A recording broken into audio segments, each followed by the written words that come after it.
Bonjour, mon nom est Jean-Pierre Tirement et on est ici à la Rivière-du-Loup, à la Brûlerie de l'Est, ce qui a été créé en 2002 par Daniel Lévesque. De fil en aiguille, vu que le Café du Clocher, en étant propriétaire, j'ai évidemment valorisé les produits locaux. La brûlerie locale de la région, c'était la Brûlerie de l'Est. Donc, au Café du Clocher, j'ai acheté de s'approvisionner de son café. Et puis, avec Daniel, on a développé un peu les idées. C'est ce qui a fait que j'ai participé avec lui dans l'entreprise. Aujourd'hui, j'en suis unique propriétaire. Par la suite, j'ai lancé la gamme de thé qui s'appelle Liberté. On a une gamme de thé et tisane. On peut retrouver la gamme sur le site liberté.ca. Les tisanes sont faites locales, dont le très populaire menthe et sapin.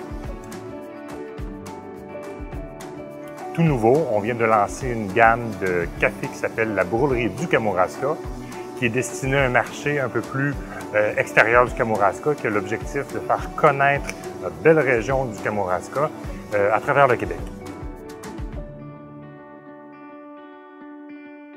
Nos cafés viennent d'à peu près une vingtaine de pays différents à travers le monde. Parmi les pays qu'on a, évidemment, on a de l'Amérique du Sud, centrale.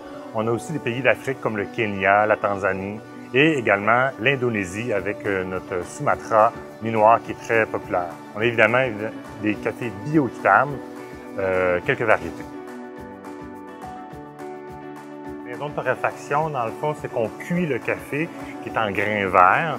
On peut lui donner la couleur qu'on veut entre le brun et le noir. C'est ce qui fait qu'on peut avoir des cafés doux à corser.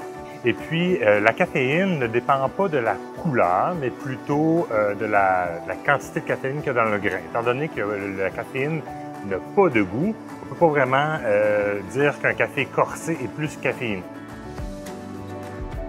L'an passé, j'ai eu l'occasion de faire un voyage au Costa Rica, dans la région de Tarazu, là où est-ce qu'on a pu voir un peu les producteurs et la chaîne, comment on cueille les cerises de café dans les arbres, qui sont dépulpées et puis séchées au soleil.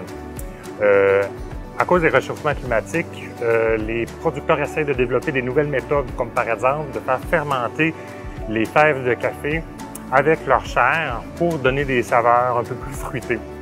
On a eu l'occasion donc de goûter certaines variétés qui vont s'en venir sur le marché très bientôt.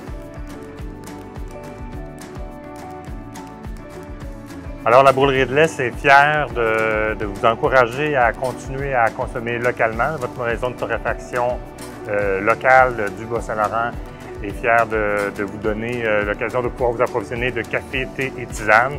Et en fait des petits gestes comme ça, on a des bonnes retombées économiques dans notre région.